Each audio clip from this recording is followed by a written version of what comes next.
All right. It is the 6th of December, 2023. Yes, it is 2023. For those who are counting then, that means you only have 19 days to Christmas. For all the Christians who are going to celebrate the birth of one Jesus Christ. All right? It's 19 days. So start prepping then for that particular party because it happens every year on the 25th. So get ready for all the Christians then.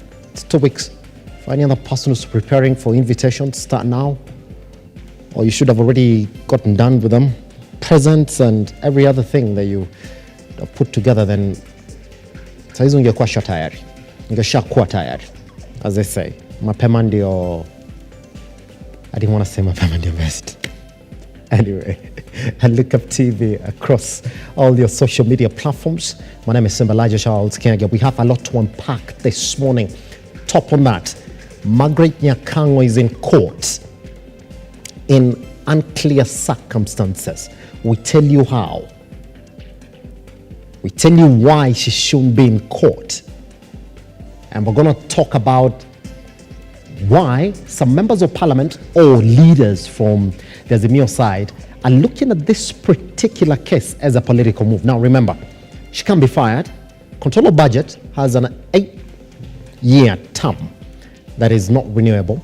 Margaret Nyakango is already charted a 4-year course in that particular office. And the only way to take her out of office is through parliament. She's just answerable to parliament. And if it is parliament, then it's going to look at this case as one of those that they have to weigh into on her credibility for that office. Then she's got no chance. We talk about that this morning. Again, this morning, members of parliament yesterday walked out of the National Assembly. Why? No CDF in their accounts. So yesterday, as we were waiting for government business to continue, it did not, because members of parliament essentially walked out and claimed they would paralyze government business until they are told, or until they at least see those funds in their accounts. That essentially also opening the lead as to why then majority of them will be forced to support the referendum that looks to entrench that particular kitty then into their accounts. We talk about that this morning. And this morning, we'll look at exactly what the courts have done to President Dr. William Ruto's administration. The Standard this morning is calling it blow after blow. Next, it is a Maisha number that essentially the courts have also said, stop it. I have questions on it. This and much more online and Lookuptv across our social media platforms. I am at Simba. The hashtag on X is the morning draft. Once we come back, the newspapers.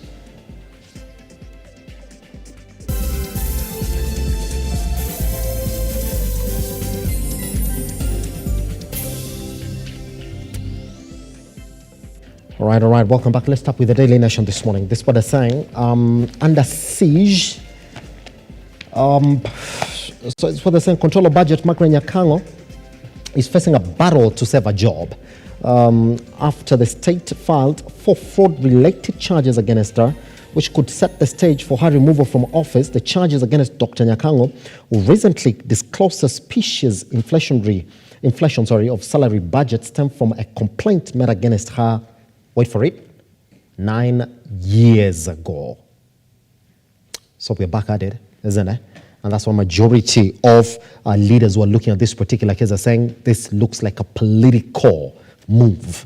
We talk about that this morning. But if you want to read the details of that story, read that story on page 7.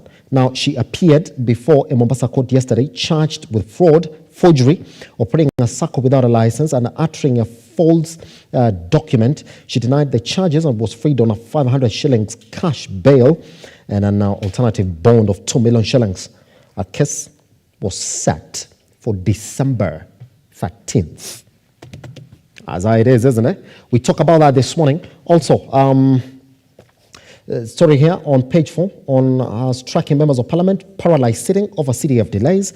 The walkout to demand a release of 53 billion shillings. That story covered on page 5. And there's a story on page 4 on if you have a bank loan, then brace yourselves for higher interest rates. I'll be telling you exactly what that essentially is after the CBK essentially went in and looked at those base lending rates in the commercial banks. The Monetary Policy Committee has raised the CBK rate, by the way, to 12.5% from 10.5%. This is according to Central Bank of Kenya Governor Kamau Thige, who appeared before the Senate Committee on Finance and Budget at the County Hall in Nairobi Monday. So that means that indeed your bank would again talk to you sooner rather than later. Just informing you of this move then from the Central Bank of Kenya. Now, RUTO's call for a global cap on treaty tech center stage in Dubai. That story covered on page 8. Now, Koske is telling you, if you're a government official, can you not go to work today in a suit? Tai tolewe, vat tisho, look for something that looks Kenyan. Yeah, that's what he's saying. This is what he's saying. Government workers told to dress down and adopt stylish casual wears as Kenya prepares to mark 60th Jamhuri Day fete. So you cannot be fired today. If you work in a government office and you go in a t-shirt and something that looks a bit casual. That's according to Koske, head of civil service. Yeah? How are you dressing today? Can you talk to us at Lookuptv across all your social media platforms? That's it. Those are the major stories, by the way, right here on the Daily Nation. On the back page, you're going to read about how the new health laws will change fees and referrals. Let's cross over to the Standard this morning. They're talking about blow after blow as courts serve RUTO a bitter pill. The International Criminal Court gave President William Ruto the most favorable ruling in recent times, but is now forced into reality check by the local courts on important decisions made by his government which citizens feel unconstitutional. Starting with the housing levy, Maisha number, CAS's parastatals, Haiti Finance Act, parts of it was said to be unconstitutional, logging declared null and void. There's just a lot that we're going to look at into. Therefore, throwing one man who essentially just close to advising President Dr. William Ruto on how to go about this particular cases. One, Justin Muturi. We're going to talk about that this morning so that we essentially put it into proper scope on why now we're seeing the courts making themselves clear on important plans for President Dr. William Ruto. And you're going to read that particular story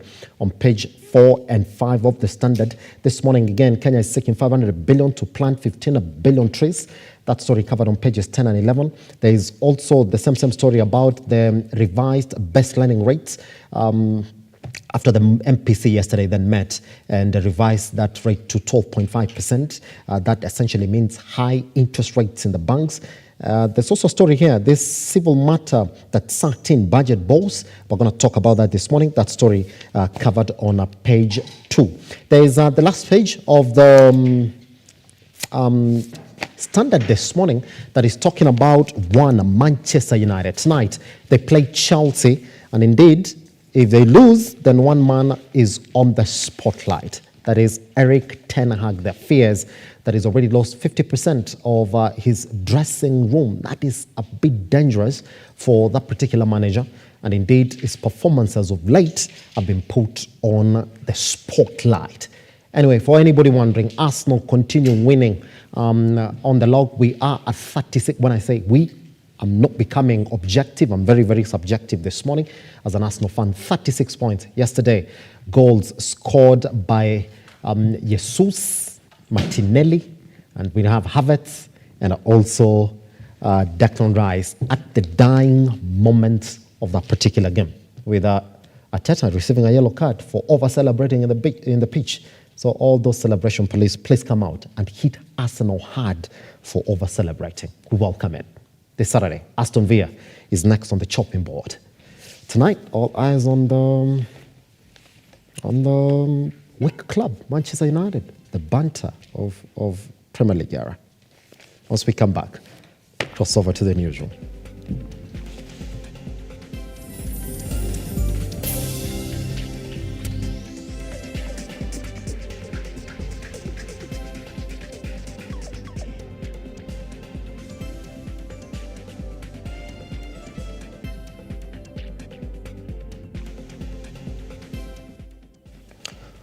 All right. Let's then jump into our news this morning. Now, Controller of Budget Margaret Nyakango on Tuesday pleaded not guilty to multiple charges at a court in Mombasa where she was arraigned. Nyakango was released on a 2 million shillings bond with the option of a similar surety of 500,000 shillings cash bail. Nyakango is facing 4 counts, including conspiracy to defraud, operating an unlicensed SACCO, forgery, and uttering false documents. Let's take a look at that. Scenes of the past seem to be back for a hunt as the Controller of Budget, Margaret Nyakango, finds herself along the corridors of justice, trying to defend herself against multiple charges, which include conspiracy to defraud, operating an unlicensed SACCO, forgery, and uttering false documents. The Controller of Budget pleaded not guilty to the charges before a Mombasa magistrate. Hereby admit her to a bond in the sum of Kenya shillings 2 million with one surety of similar amount. There is an alternative of Kenya shillings 500,000 cash bail. Summons to issue, that is against the other 10 who are not in court today. We will mention this matter on 13th of December before this court. The Directorate of Public Prosecution, or DPP, had okayed the charges as proposed by the Director of Criminal Investigations. The Office of the Director of Public Prosecutions approved the charges in a letter to the DCI on November 30th. Nyakango's case comes just days after she made headlines giving damning revelations. The Controller of the Budget last month claimed that the National Treasury had inflated her salary budget 3 times contrary to what she is paid. This she revealed while appearing before the National Dialogue Committee, saying the case was similar to several other government officials. The COB blamed the National Treasury for contributing to the high cost of living in the country. All alone. So I asked them, why is the budget showing 3 times what my annual salary is? And it was like that for all the state officers. In March, when she appeared before the Parliamentary Public Petitions Committee, Nyakango revealed how she was put under pressure to release 15 billion shillings days before the 2022 general elections.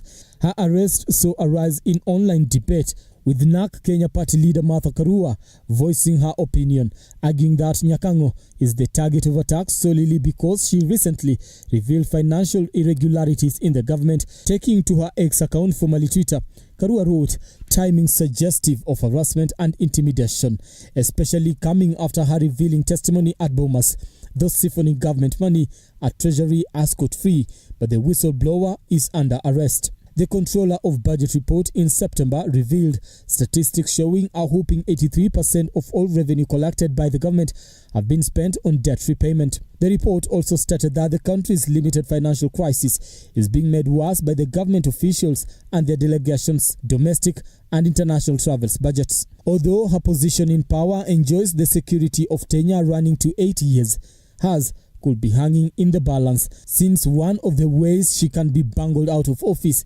is if she violates Chapter 6 of the Constitution on integrity. Brian Amoai, Lookuptv.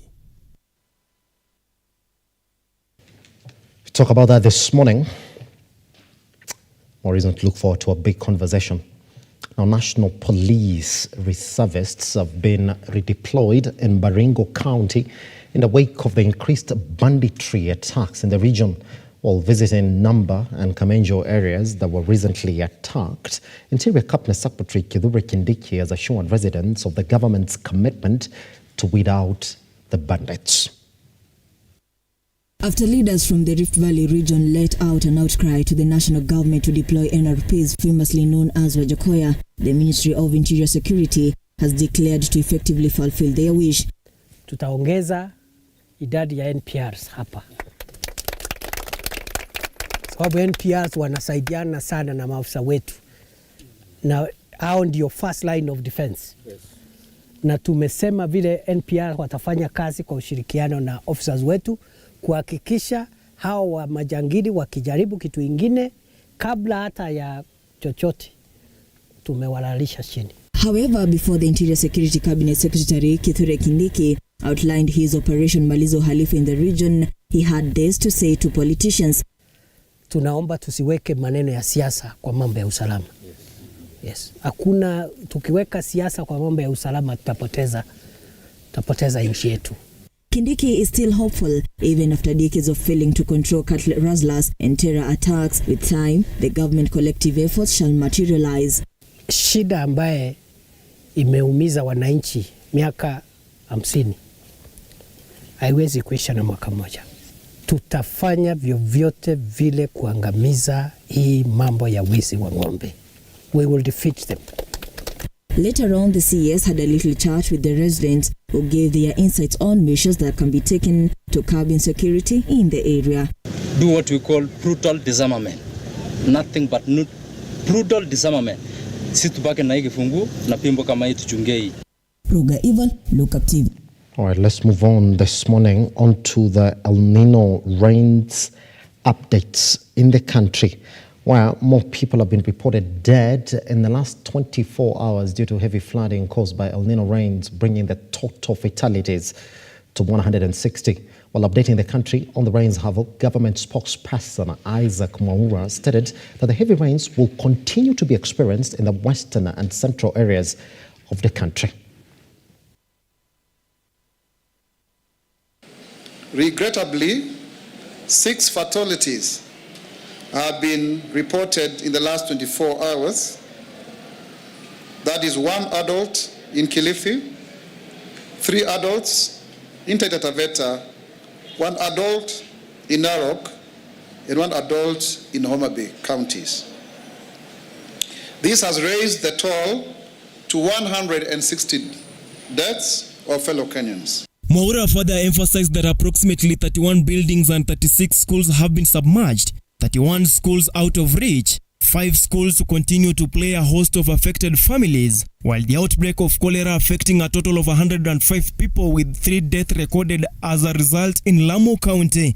Weather forecasts indicate continued rainfall in the Central Highlands, Western Kenya, Lake Victoria Basin, Southeastern Lowlands, and the coast this week beginning 5th of December to 11th of December. Conversely, dry conditions are expected in northeastern and northwestern Kenya, except Garissa, where occasional rainfall is anticipated. A total of 49 hospital facilities have been damaged, while 352 people have been affected in Kakuma, with the government distributing 1.4 million animal vaccines in the affected counties. Approximately 520,000 persons from 824 households have been displaced by the ongoing floods. The government has thus set up 9 additional camps. Similar sentiments have been recorded across the country, as more than 15,000 families from Lareta area of Samburu East have been affected by the El Nino rains, as reported by Red Cross organization in Samburu County. The General Director of the organization in Samburu County, Maurice Onyango, confirmed that the Weather Forecaster Department report indicates, as he pleads with the residents who live in flooding areas to move to safer parts to avoid further adversity. Katika eneo hili jumla tunasema watu zaidi ya 13,000 familia wameweza kuathirika katika hizi kaunti 3. Jambo la muhimu ni ya kwamba wale ambao wanatuelimisha kupitia hali ya anga wanasema mvua bado itazidi kunyesha, na tunazidi kuhamasisha watu wetu ya kwamba wakuwe waangalifu, waweze kutoka zile sehemu ambazo ni za chini ambao wanaweza kusombwa na maji, waweze kwenda katika zile eneo salama ili tusiweze kupoteza maisha hata moja. Stanley Lugaria, Lookuptv. President Dr. William RUTO has said Kenya will seek partnerships with India to leverage on its vibrant medical industry while engaging heavily on matters technology. The head of state, whose visit to India entered the second day yesterday, has lauded the healthy diplomatic relations between Kenya and India, especially on global issues. Henry Tende with more. On his second day visit in India, President RUTO held discussions with India's Prime Minister Narendra Modi and the country's President Draupadi Murmu at the Rashtrapati Bhavan Presidential Palace in New Delhi. President Ruto has lauded the healthy diplomatic relations Kenya enjoys with India, with the two countries seeking to cement this mutual understanding. We've had diplomatic engagement at different levels from way back in 1948, even before the independence of Kenya. And I have come to India this time round at the invitation of Madam President and my good friend, the Prime Minister. And my expectation is that we need to consolidate the relationship between Kenya and India. As Kenya explores ways to reform its health sector, President Ruto says the country will leverage on the advanced health sector in India with a view to advancing development, especially in vaccines. We are looking at how we can create partnership in the space of rural development, especially agriculture. We'll be looking at a space of how we can share in manufacture of vaccines, both for animal and human. We're looking at what we can do about genomics. The partnership will also seek to revamp technology landscape in the country. We have a lot to learn from this great country, especially in the digital space. We have already, I did send from Kenya our Ministry of ICT to pick up lessons on digital ID, digitizing government services, leveraging on the enabler nature of technology in providing government service, which India has done very well. President Ruto's visit to India comes on the backdrop of the United Nations Summit on Climate Change, the head of state seeking India's support in his quest to have far-reaching reforms in climate change actions financing model. Henry Tende, Lookuptv. Now, tax rates of different commodities could soon increase after the Commission on Revenue Allocation (CRA) stated that low revenue collected is not sufficient to sustain the economy. As Mevin Getembe now gives us details this morning. Appearing before the Budget and Appropriation Committee, the Commission on Revenue Allocation has hinted at the possibility of Kenya increasing tax rates due to the low revenue burden, saying that the amount of revenue collected can barely sustain the country's economy. In the 2022-2023 financial year, Nairobi, Kiambu and Mombasa counties were ranked as the highest counties with pending bills, as Makueni, Kakamega and Nyamira ranked as the lowest. Bills, a significant amount of them are by the county executives, and the county assemblies only have 1%. So 99% of the 164 billion, amounting to 163 billion, is being held as pending bills by the county executive. That equally compromises businesses, and we collect taxes from the businesses. In terms of singling out our city county, which is Nairobi City, out of the 163 billion pending bills, the highest pending bill is for Nairobi County at 107 billion. Marsabit, Mandera and Kakamega counties are among those that are highly endowed with natural resources but spend less on development, is Nairobi, Machakos and Kisii said to be spending more. Performing in terms of their development, that's slide number 21. You see that the counties with the highest resources on development are the counties which are also marginalized, to include the county of Marsabit. On the slides to your right, we have Marsabit spending about 44% on development. Among the issues raised, the committee sought to know as to why the country spends more than it can raise in its revenue. Why we are spending what we don't have. By the rule of nemo dat quod non habet rule in commercial law, it states that you cannot spend what you don't have. In response to that, the CRA director said that is one of the ways to make sure that the country's economy does not shut down. We want to grow faster than what we can afford. Even at our own personal levels, we spend what we do not have. That is why lending institutions exist, to help you move a little faster in achieving your growth targets. So as a country, we want to grow faster than we are able to finance from our own resources.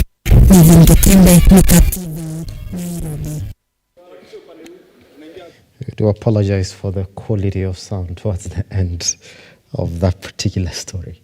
Now, drama ensued in the National Assembly yesterday afternoon after legislators led by Minority Leader Opiyo Wandayi lamented over the failure by the national government to disburse funds meant for the Constituency Development Fund. Wandayi took issue with the Treasury as the House set to go on a recess this week, with Majority Leader Kimani Ichung'wah in trouble over the disbursement. Let's take a look. Madam Speaker, we are now in the 6th month of the financial year 2023-2024. As we speak, Madam Speaker, since this House appropriated funds to the NGCDF board for disbursement to respective NGCDF committees, not a single cent has hit the accounts, the bank accounts of the NGCDF committees. And NGAF, definitely. Madam Speaker, I rise to seek your guidance in the sense that this House, without necessarily anticipating debate, this House is poised to proceed on a long recess, very long recess, 2 months and above from this Thursday. Yet, Madam Speaker, we know that school children are opening schools in the first week of January. Honorable Speaker, if members can allow me to finish, because as the Speaker has indicated, this matter is not contested by anybody, not even the Leader of Majority. That is why I took the liberty even before the matter was raised before the House, because you all forget that I represent the people of Kikuyu, first and foremost. And I have said it numerously. I don't sit here to represent, I don't represent government. Neither do I represent the Cabinet Secretary for the National Treasury. I don't work for them. I work for the people of Kikuyu. That story right there of members of parliament swearing that no government business will continue until they see those CDF funds. Essentially, takes us on our first break right here on The Morning Drift.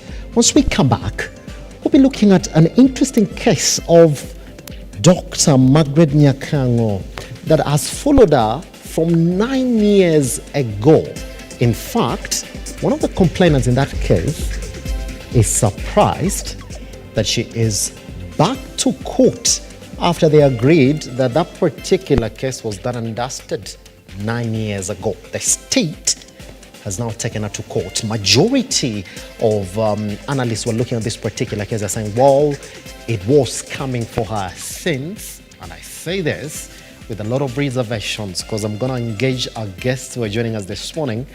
She's been hitting the government left, right, and center, exposing the corruption and budget misappropriations that have befallen the RUTO administration. Once we come back, which way Nyakango, including is somebody somewhere misadvising Dr. President William Ruto? Where is Justin Muturi in all these rulings that have exposed the unpreparedness of Ruto's administration? Once we come back right here on The Morning Drift, I'll be introducing the gentlemen who are joining us this morning. We do have a lot to unpack all the way up to 9:30 a.m. this morning. Good morning.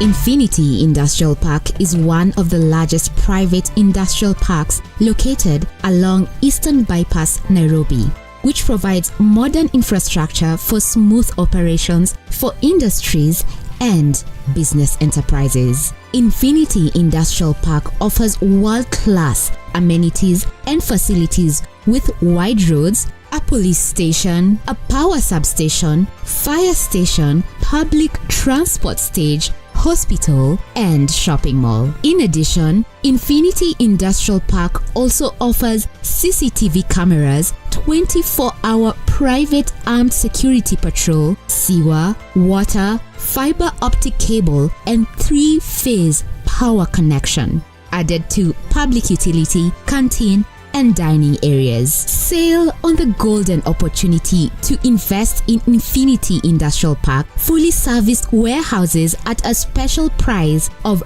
3,569 Kenyan shillings per square foot. For more inquiries, visit our website infinityindustrialpark.com.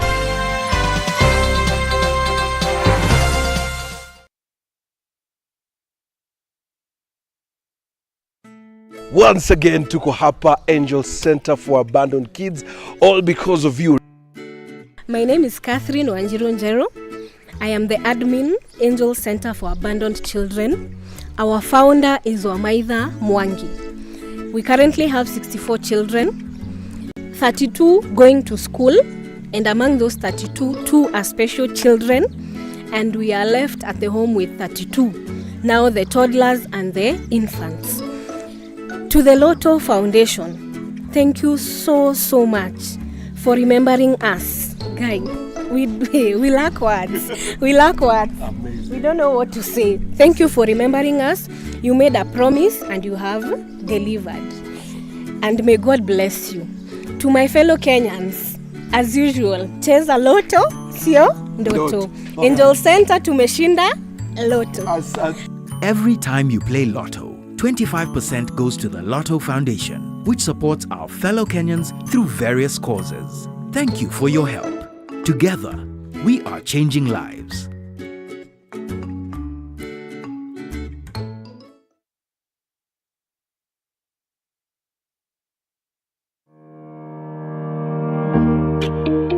Hi, and welcome to Tujenge Home.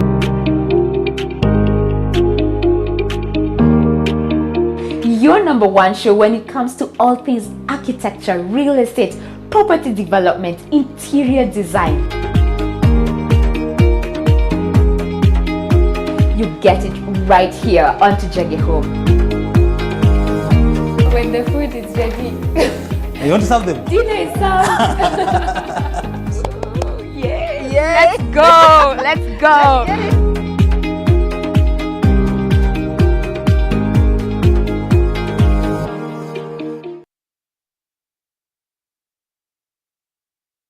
Are you a junior secondary school, a college, a TVET institution or a university and you want to advertise your intake? Book now and advertise with us today on both Lookuptv and all our digital platforms. Call us today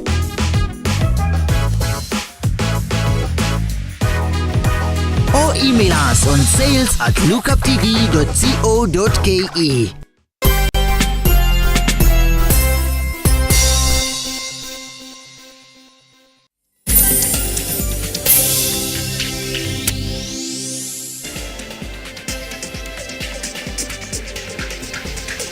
Welcome back. My name is Simba. Elijah Charles Kiage. This is the Morning Drift. There's a lot we're going to look at this morning, but let's open like this. Margaret Nyakango is in court.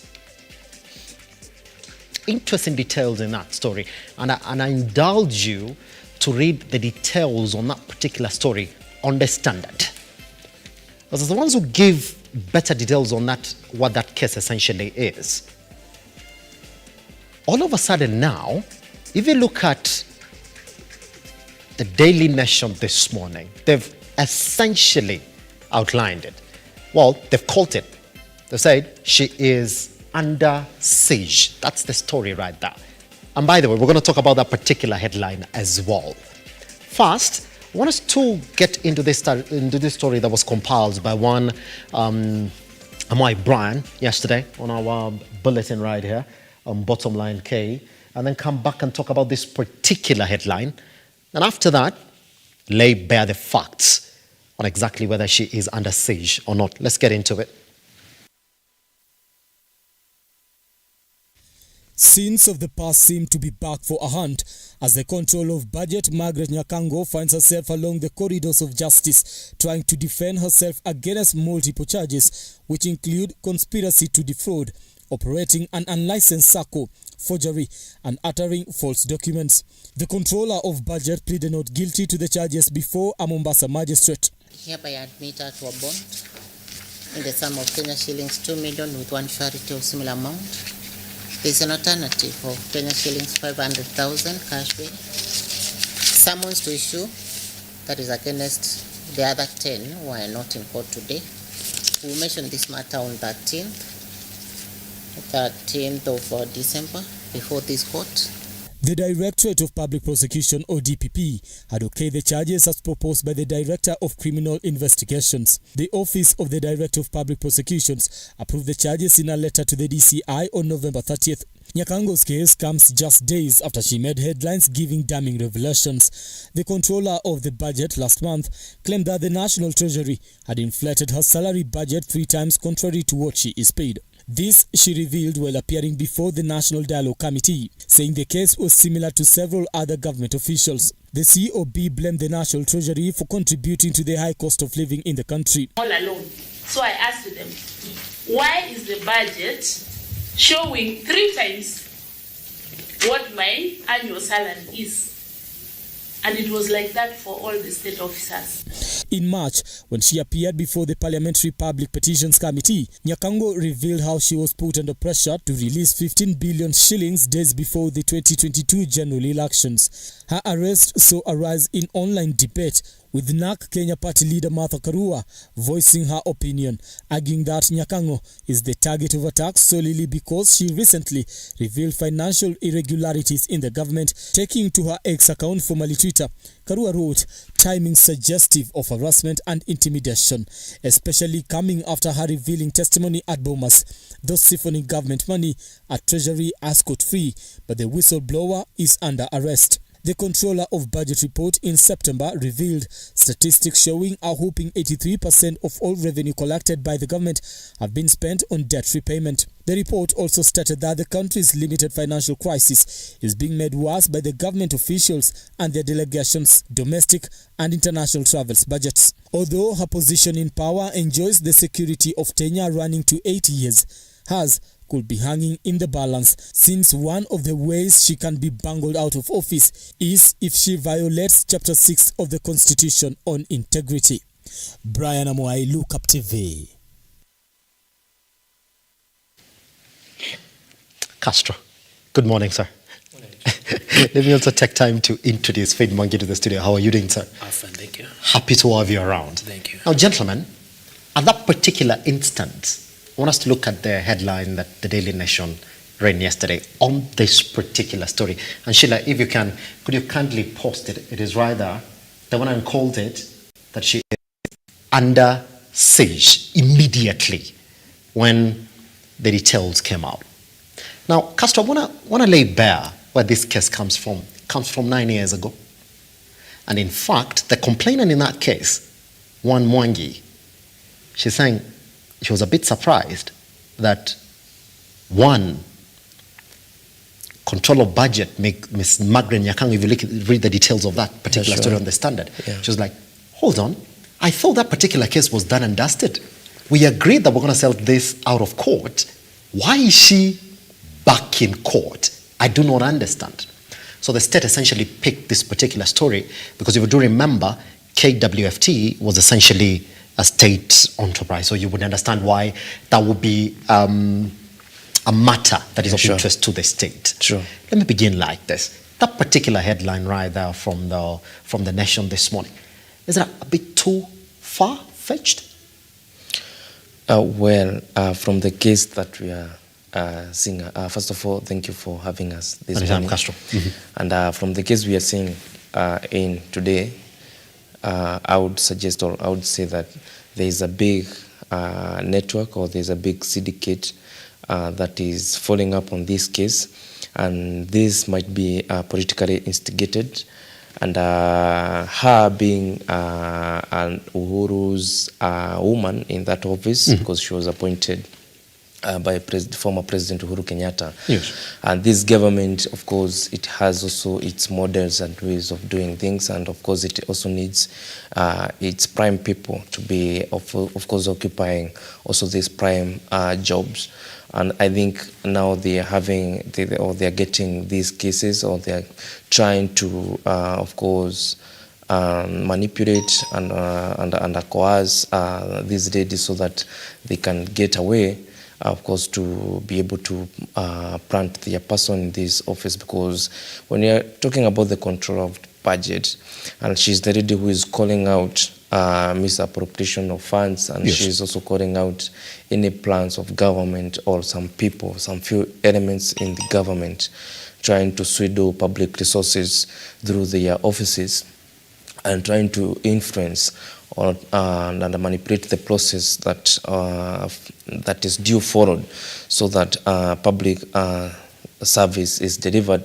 Then she might not be the person that she might be needed in that office, because of course they would need their own person who would act on their behalf and who would listen to what they are asking for, and of course who would represent their interests in that office. Why would the Daily Nation not wait for us to have conclusive details on this particular story before they call it? Are they not calling a matter that is active in court now? According to them, they've already said she's under siege. From what perspective are they making this conclusion? Yeah, of course, she has been arraigned in court and given a bond. And her being a state officer and being in investigation. Of course, these are allegations, the allegation of fraud, allegation of operating a circle without a license and forceful pretense. Then Daily Nation, of course, giving it a weighty headline that the madam is Ada Siege. Then, as they would say. Yeah, sure. Then it implies that it is a deep case, and of course this thing, even these print medias and some of the medias, they are part out there, the machineries of spinning stories, and of course trying to disinform and misinformation. But we expect that every media should of course be giving us the right information and of course of the right situation.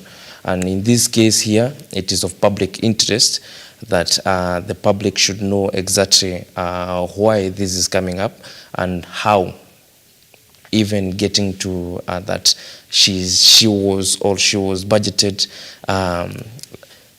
twice or thrice her annual salary. Then this is a case that, of course, it's of public interest that people should know how and why is that happening. Does it? Mr. Mwangi, good morning again, sir. Good morning, sir. Let me give you the same question that I've just given to Castro right there.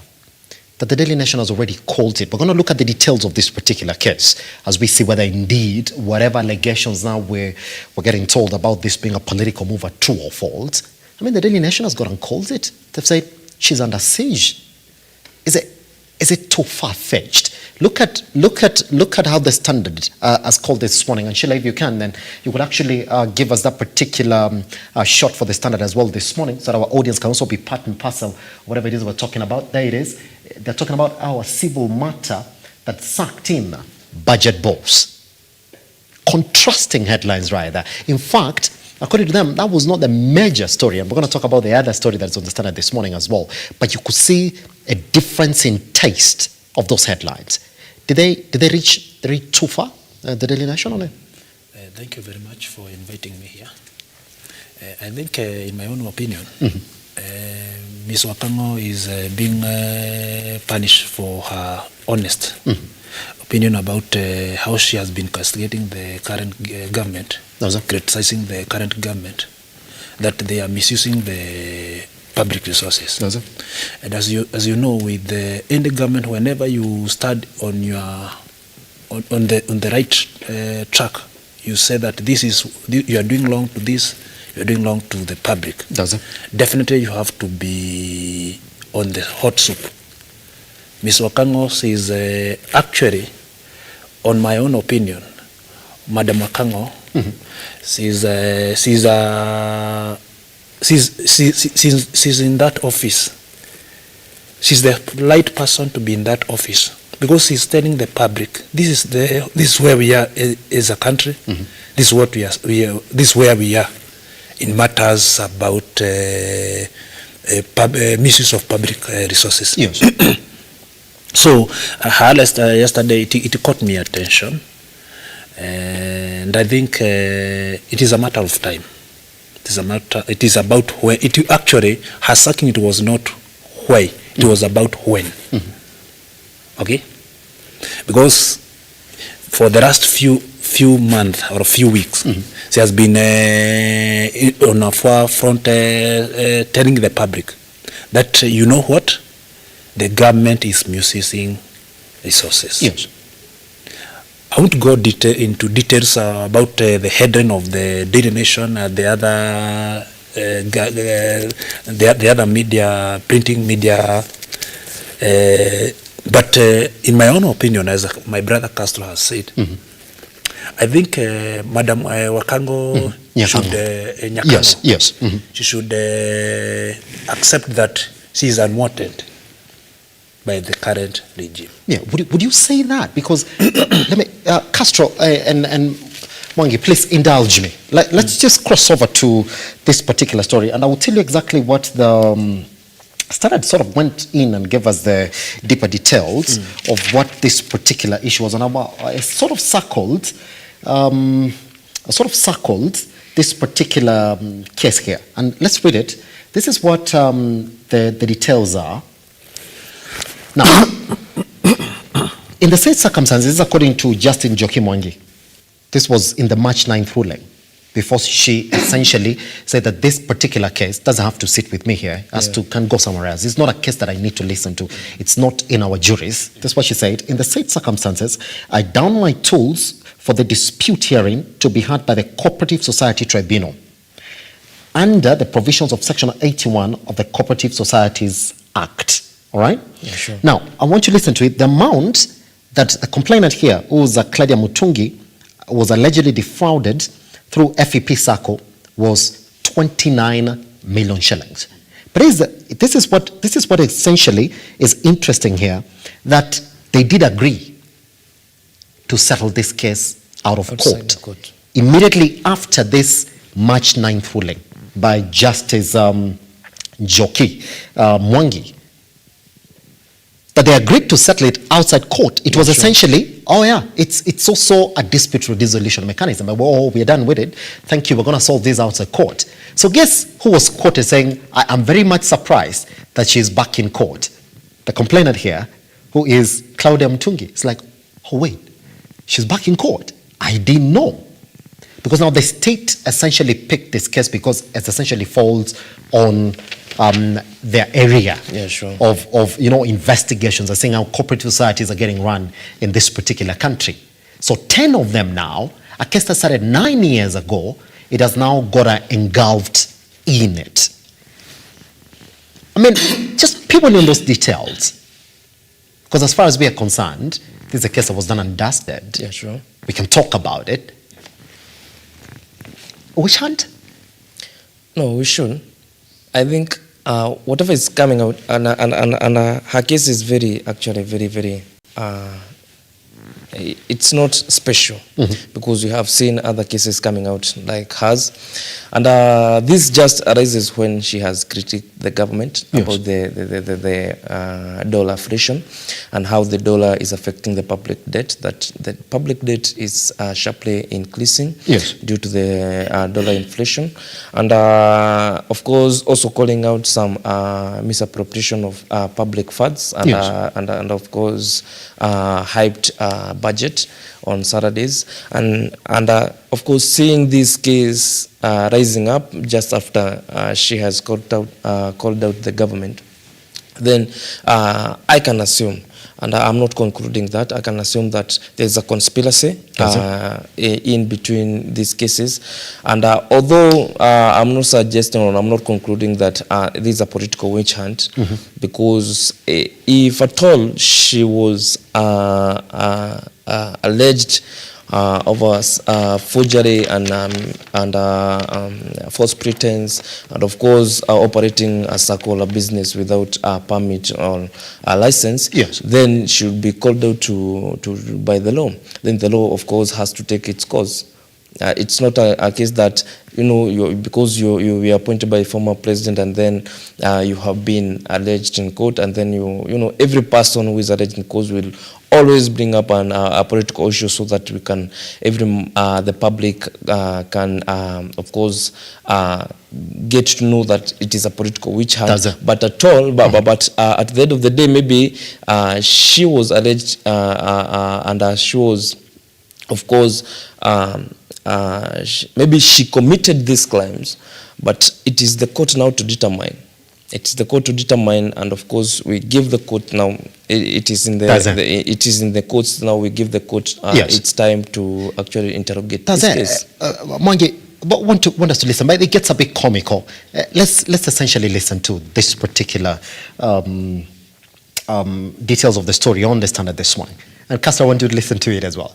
I mean, that's why essentially when the Daily Nation looks at those particular details, they'll be right. If they're told where are the facts of your story to write this particular headline, they will fish them out immediately. Yeah. Now, listen, that Ms. Mutungi, Claudia, who is essentially claiming 29 million shillings, wrote on June 4th, 2020, asking for her money. But FEP replied saying this could only take effect from July 5th, 2020. So they don't refuse to give her money. They said, oh, fine, but we're going to start giving you that money as from July 5th, 2020. True. Now, hold on. In an earlier interview before the matter went to court, Nyakango told the Standard that she was also a victim of FVP scandal. But we leave that. Now, let's go back to a quote that Ms. Mutungi then essentially gave us when she was asked, was your matter resolved? This is what she said now. And so to listen to it, that I am actually shocked that she was arrested and charged. She didn't even know. She didn't know. When I heard that she is being arraigned, I thought it was on a different matter because my issue is almost concluded. This is what Ms. Mutungi said. I mean, if you were following this case and the complainant here is saying, me, I'm okay. my case is almost getting concluded, so I'm very, very happy. We decided to solve that issue out of court. Fine. But then all of a sudden, you are informed, oh, is it that guy who you were following up the other day on that particular issue? They're in court now, and they're getting charged.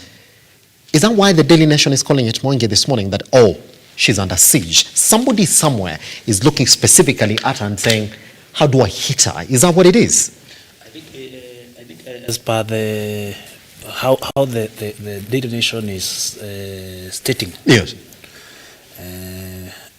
In my own views, I think Madam Wakango, yes, Nyakango, yes, maybe she touched the moment she started claiming that she has received 3 times of her salary, 3 times.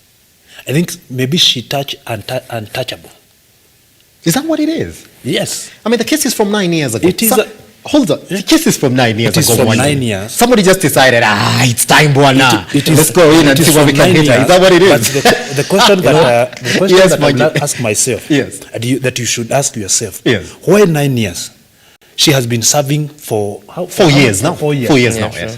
Why was she approved by even the Parliament? Yes, knowing very well that she had some court cases that maybe she had committed crime before. Yes. Why did they approve her appointment to that office? Is it okay to look at how the president's approvals normally go? Mwangi, indulge me.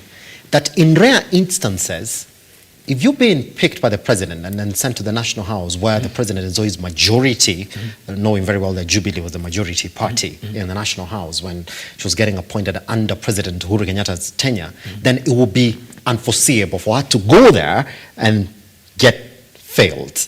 Because we do know how appointments go on in this country, especially when they go to One thing, my brother, that we have to understand, yes, about the political dispensation of this country, yes, it is that, yes, we may agree, we disagree, but the reality is the madam being in that office, the Auditor General being in that office. Control of budget, yes. The control of budget being in that office. She is a political appointee. That's number one. Number two, she was serving the interest of who before? With the current leadership or the current regime, is she serving the interest of they for being in that office? Because even if we query this story in all the dimension, we take it in all different dimension. At the end of the day, because we are in a mostly political active state. Yes. Somehow, she may be light, she may be long, but at the end of the day, and that's my personal opinion, at the end of the day, she will either brought out from that office. It is not about the case that was in court 9 years ago. It is about it is about her being unwanted. That's in that particular office. Yes. Castro, then let's look at the details of getting her out of office. She's only answerable to the National Assembly, Parliament. Yeah. And for you to get her out, you have to get a special committee that is going to sit down and look into her conduct on the basis of Chapter 6 of the Constitution of the country. And then when you look at it, then you say, based on these facts that we're seeing here, indeed, Dr. Margaret Nyakango is unfit to hold that particular office. It's essentially on her conduct. So the only way that you can get her out of that particular office. We've seen exactly the Senate listening to the conduct of governors in this country. We've seen majority of them that have been accused on the basis of corruption and abuse of office. Yeah. In the event that this particular case then is picked up in the National House, and we do not expect it to be anytime soon because those guys are not coming back to the National House, by the way. So it's another thing that we're going to talk about shortly. They've not seen NCDF, so they are out. In the event that this is picked and then it goes back to the National Assembly, Castro, will it hold water? No, on that one, first of all, I will not be surprised to see even the complainant getting back to the courts. That's number one. We shall not be surprised. Based on the comments, was she arrested? Yeah, that's the case. And it shall not get us in a surprise. That would be drama. And of course, number two, it is a matter of whether she has a thick skin to actually handle the pressure that is coming on this one. And if at all the government, as my friend says, she's unwanted, then she'll bolt out. And her only way to bolt out is not to get through the process, because if she agrees then to get through the process, then she must be very ready for everything that is coming on her way. And maybe if she has no thick skin, then the only option that she'll remain with is to resign. Then also we shall not be surprised to see her tendering her resignation. And that's the case. Yes. Do you foresee this going to the National House? Of course. I don't foresee getting it to the National Assembly.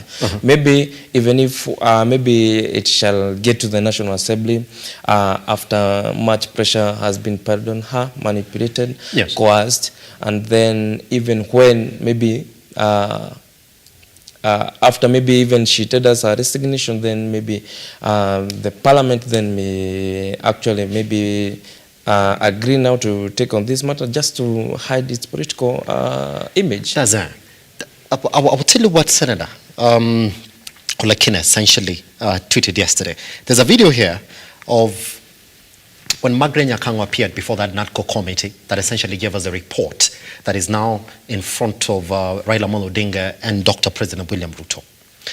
In that particular video, Margaret Nyakango painted a worrying picture of this current government. And this is what she said. I will just paraphrase it for the sake of time. In fact, she said that we are seated in our offices and looking at even the money that we are borrowing. When you try to trace that money on how we're using it, you never get to see it. The other time when she's still seated at that particular committee, she said, in my own office, when I look at the money that is approved from Treasury to come to these constitutional offices, it's 3 times what I need. But the one that lands in my account to run the affairs of this office is the one that is one that we requested for. And then she goes on to say, that is the case for every other constitutional office in this country. In fact, she went right ahead to say, it's like this country is borrowing money on Fuliza and using it all to drink. Painted a picture of exactly what's going on in this country. She even went right ahead to say that even these reports that we release, they're useless because we release them, but then no action point at the end of that particular report. Mwangi, so if indeed we are saying that she's getting hunted, number one, you can't say that it's the president who's hunting her, because the president has been speaking about living frugally in this country, fighting corruption in this country, making sure that this country is run in the right way possible. No misuse of public funds. That's the words of one president, Dr. William RUTO.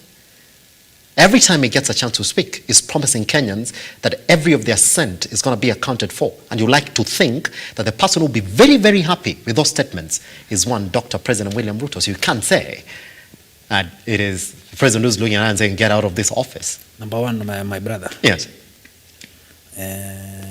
When it comes to matter fighting corruption and the misuse of public resources, yes, I think we are having a regime that is speaking with two-sided. Mm-hmm. One side is they are telling us that they will fight corruption to the knees. On the other side, money are being looted right, left, center.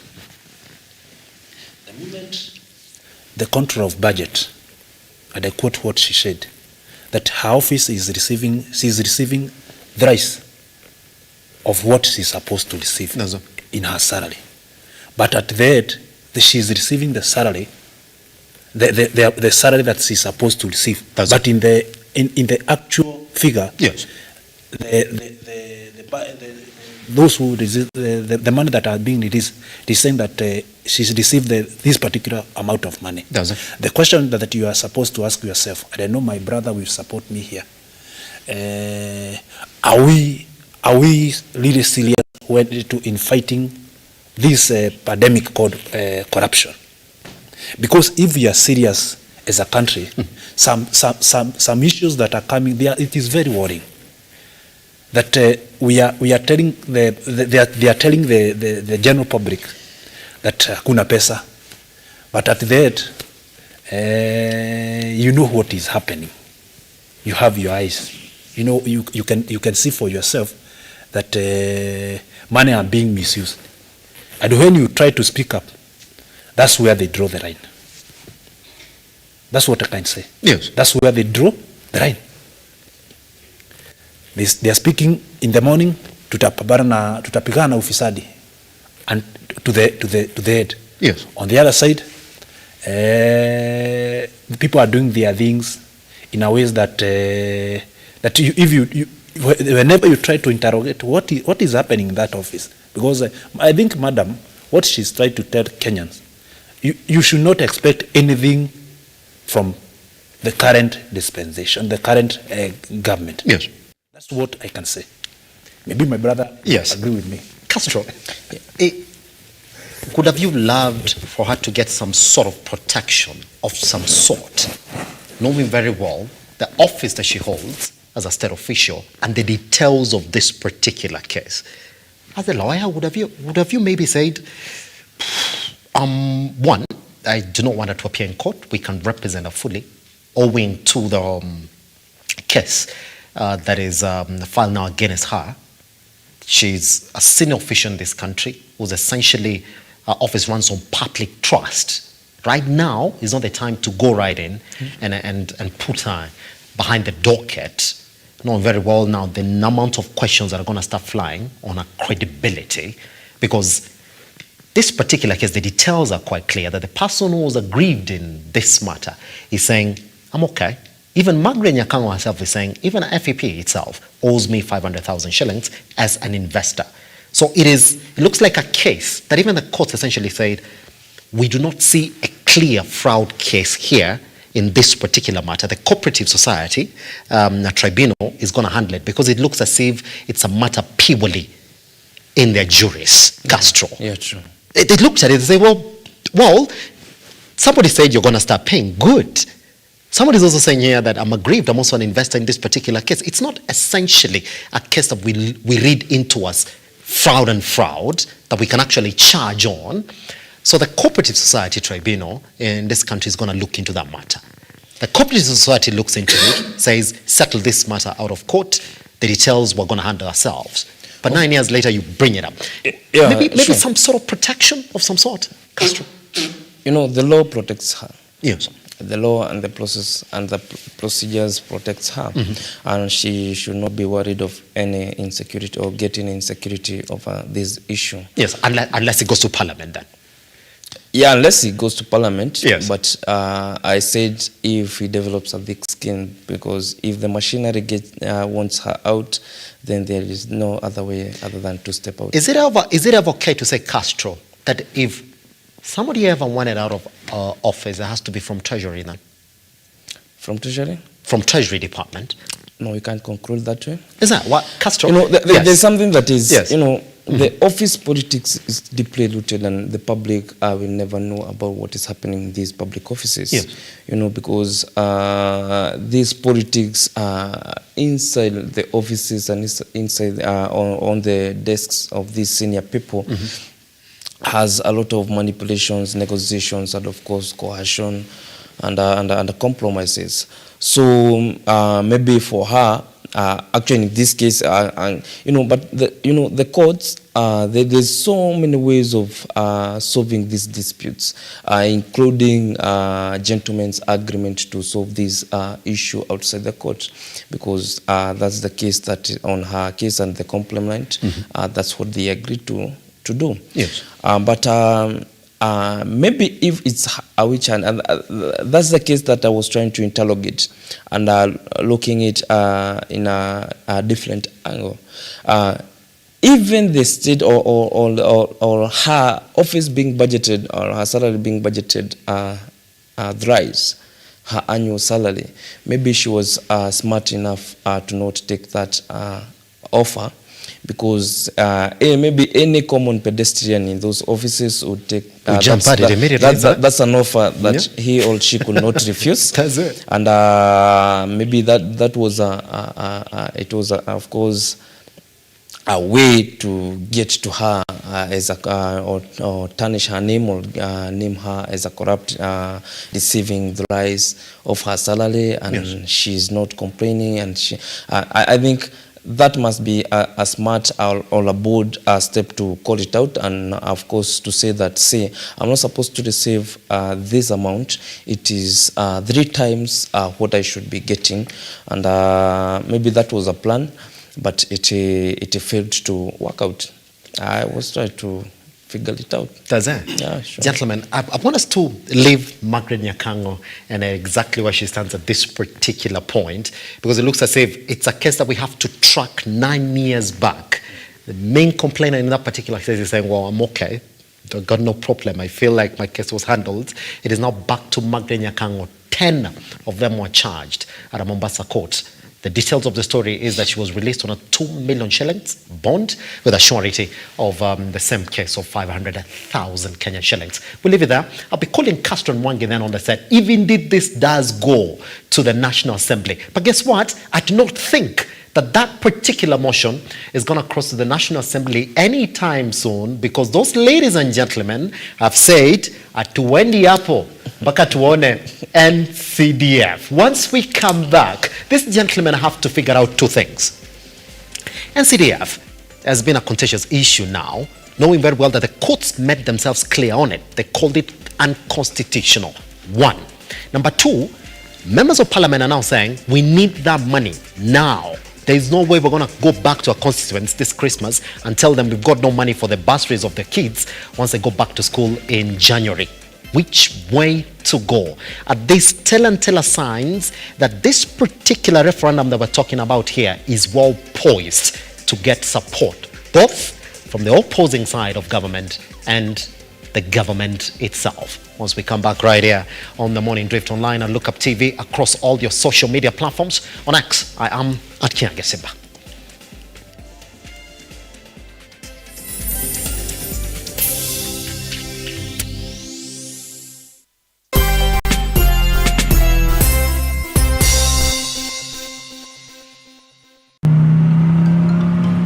There is a biblical quotation that says, whoever gives to an orphan lends to God. Today was a great day for us. We have received and hosted a wonderful and great team from Tatua Tatu who have come to make a day brighter for these kids and for our beneficiaries. I thank you, Tatua number 3, for coming. May God bless you, and the gates of Rafiki are ever open, and you are welcome and welcome again.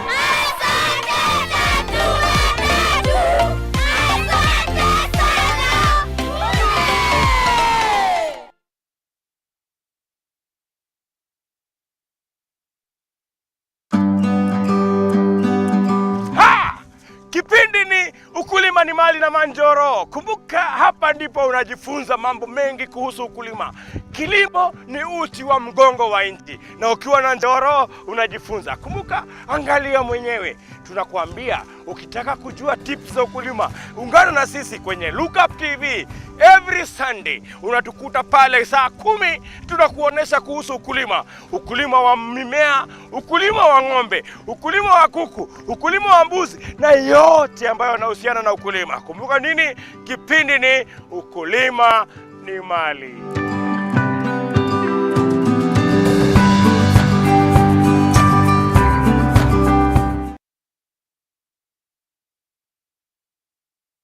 Are you an SME looking for a media partner? Look no more, as Lookuptv got you covered for all your visibility and marketing needs. We at Lookuptv understand your business needs and want to work with you on your marketing journey, giving you solutions that will take you to the next level. Call us today on 0707 572 358 or send an email to sales@lookuptv.co.ke and kickstart this amazing journey. Welcome to Lookuptv, your official SME media partner.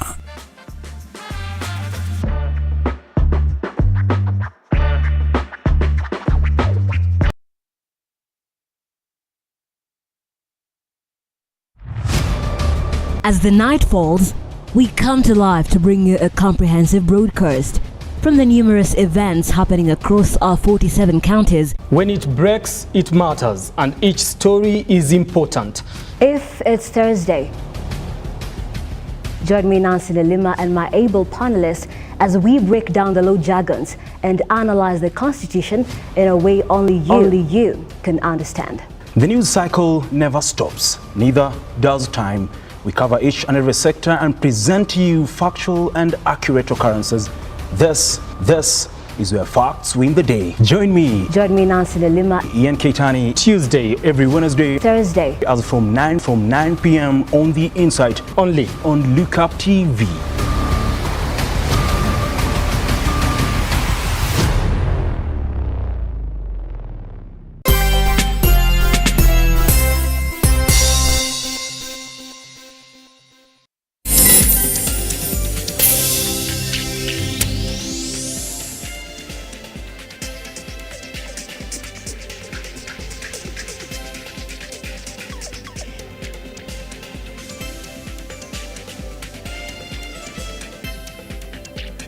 This is the Morning Drift. My name is Simba Elijah Charles Kenya. Welcome back to the Morning Drift. Let's then table the conversation for what happened yesterday. And this is a very interesting story because then it's the only time that you see all the members of parliament in a house speak with one voice. And it's interesting because indeed that particular issue that they're talking about right there is in the NATCO report that Kenyans have to make a decision on, with the way things are, in a referendum. Let's take a look at that story on why members of parliament yesterday walked walked out on government business, swearing not to go back until they receive 53 billion shillings. Let's take a look.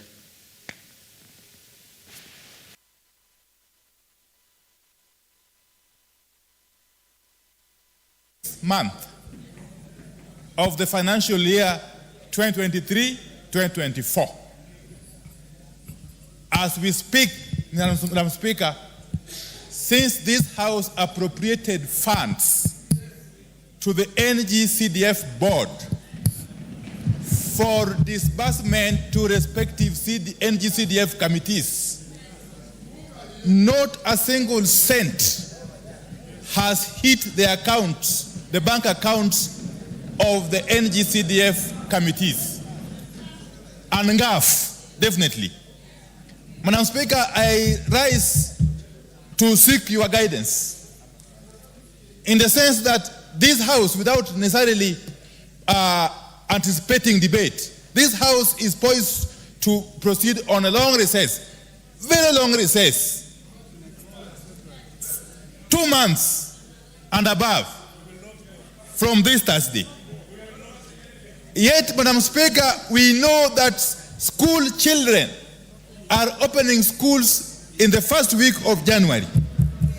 Honorable Speaker, if members can allow me to finish, because as the Speaker has indicated, this matter is not contested by anybody, not even the leader of majority.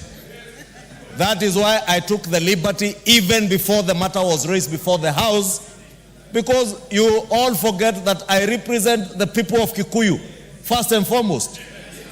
And I have said it numerously. I don't sit here to represent, I don't represent government. Neither do I represent the Cabinet Secretary for the National Treasury. I don't work for them. I work for the people of Kikuyu. Castro, it ended badly. It ended badly. It ended badly. Vile ulisema jana kulikuwa kubaya. To the point that there was members of parliament, even from within the party, Yes. that's Kenya Kwanza member of parliament, were talking to Kimani Ichung'wah, telling him what is going on. You have a position, you're the one who pushes for these things, why are you not giving us our money? There was a feeling that it is the national government, that's the treasury, that doesn't want to release that money to the members of parliament, yes. There was that feeling now. Castro, two issues here. That if indeed we're going to a referendum,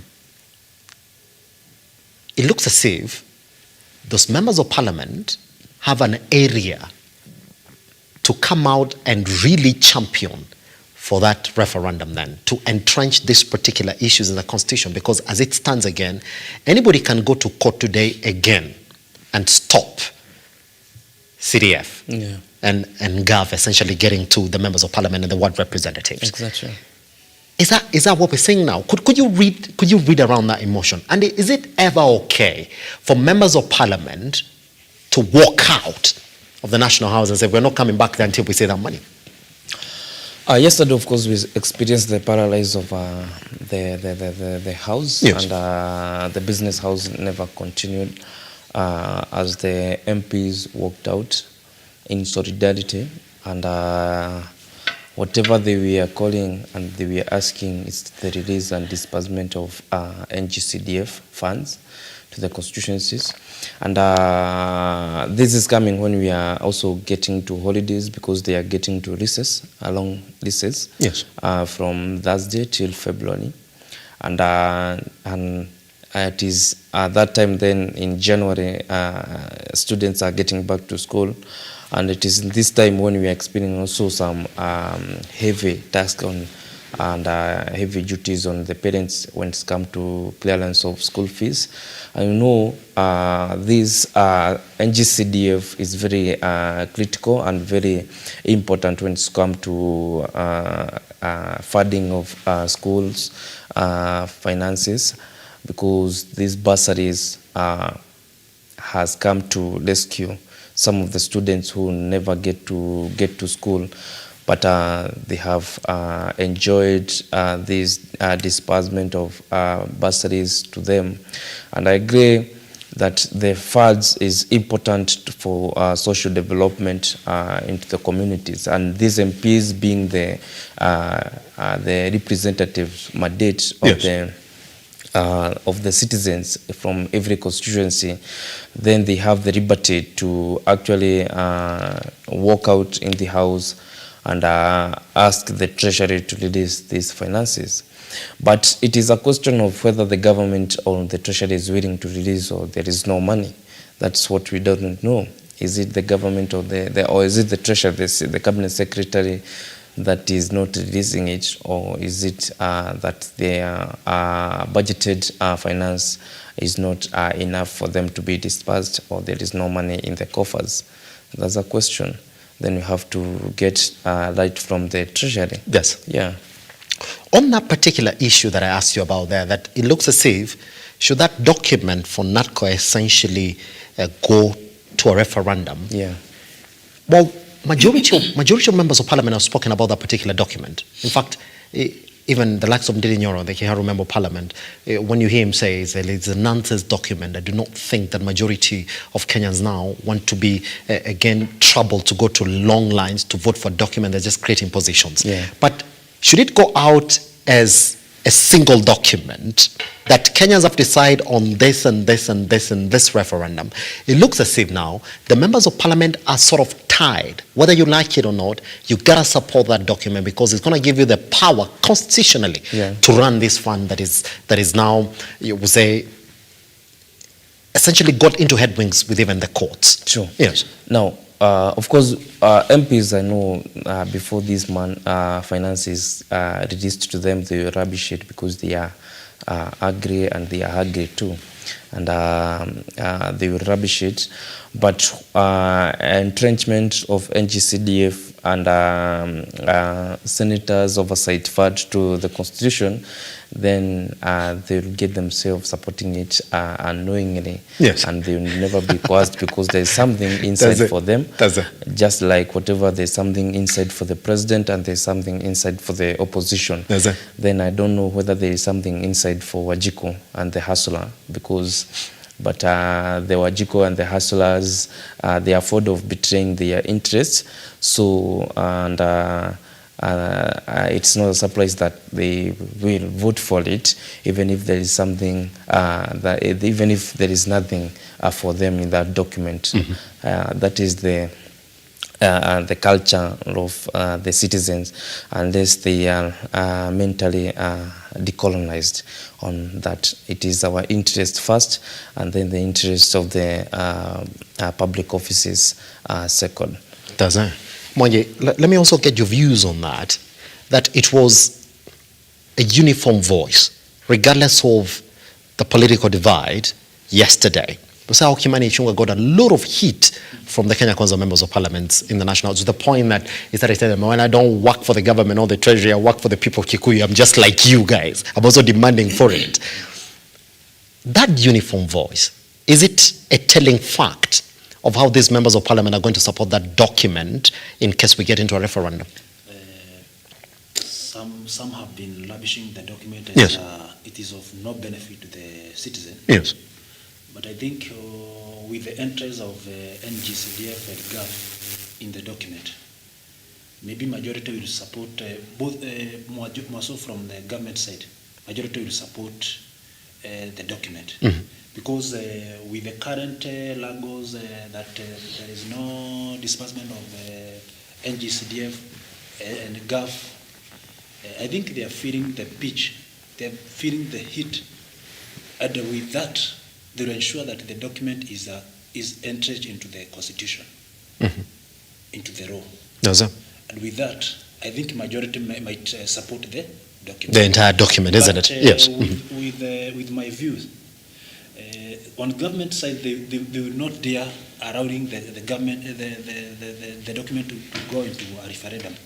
One, because they think the referendum might be used as a tool to hit the government properly. More so with the current overtaxation. You know, the public outside here, they agree with how the government is taking this country. Yes. So they, maybe majority may seem that in case we allow the referendum to take course in from here to 2027, it may be used as a tool to depopularize the Kenya Kwanza regime. Does it?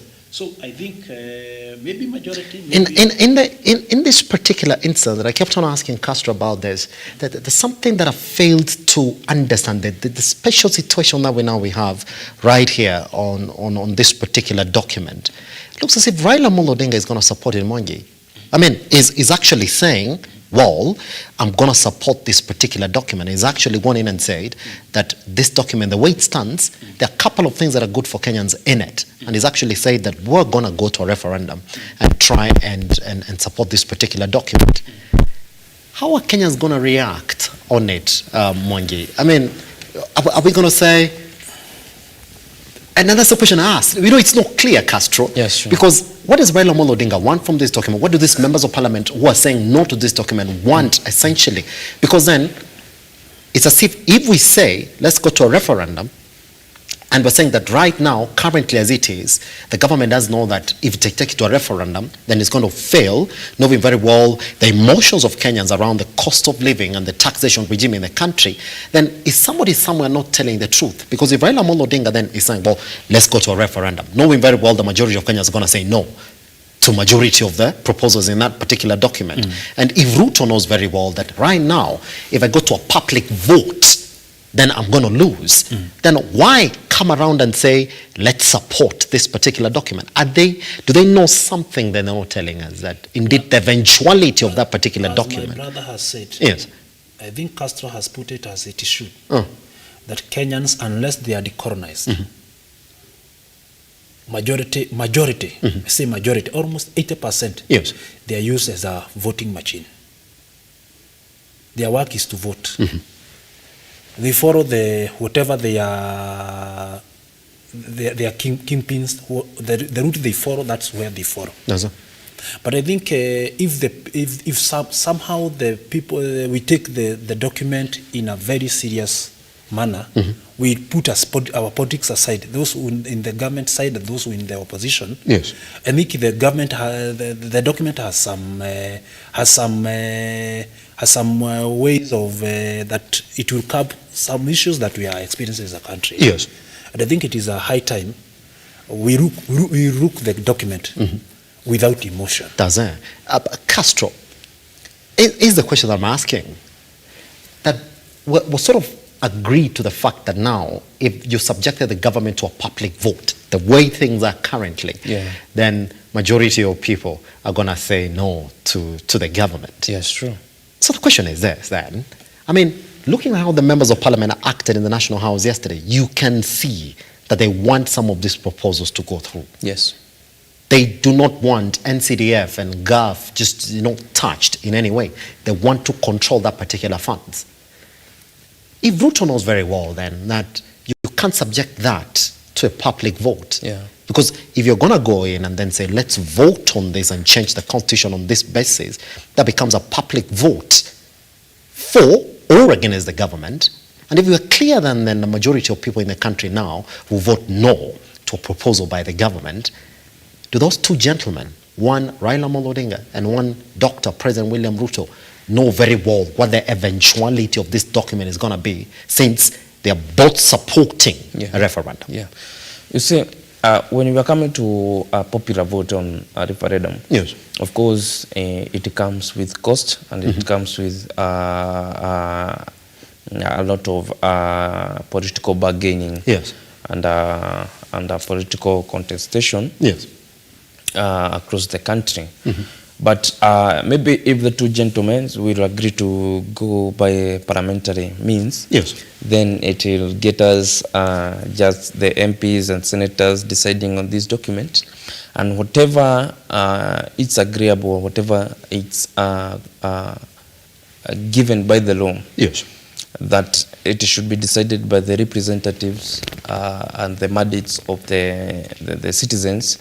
Then it will go through parliament, and whatever cannot be voted inside parliament, yes, then maybe it will get from the side, and then the parliament will go by what it can pass through. But having said that, of course, there is a contestation now between the president and the official opposition. Yes.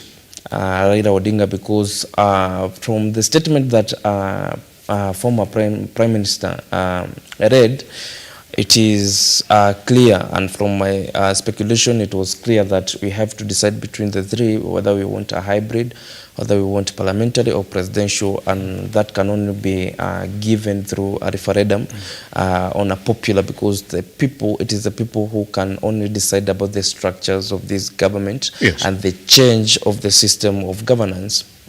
Then we can conclude that for Raila Amolo Odinga, he wanted through the people and by the people and for the people. And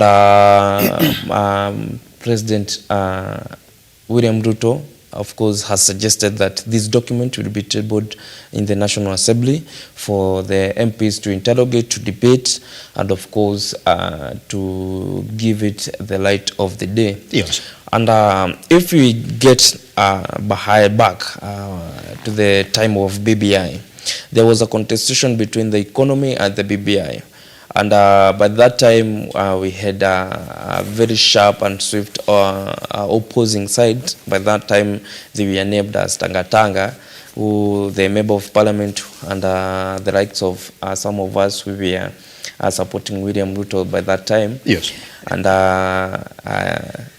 being named Tanga, they sharply opposed the BBI, and they were very meticulous on driving their political message, because they said it is not time for BBI. Yes. And a change of the constitution, rather than it is time to change the economy of this country. We are also at such a time, NADCO is proposing a change of the constitution, a change of policies and the law, when every Kenyan feels that it is time that this economy should be made.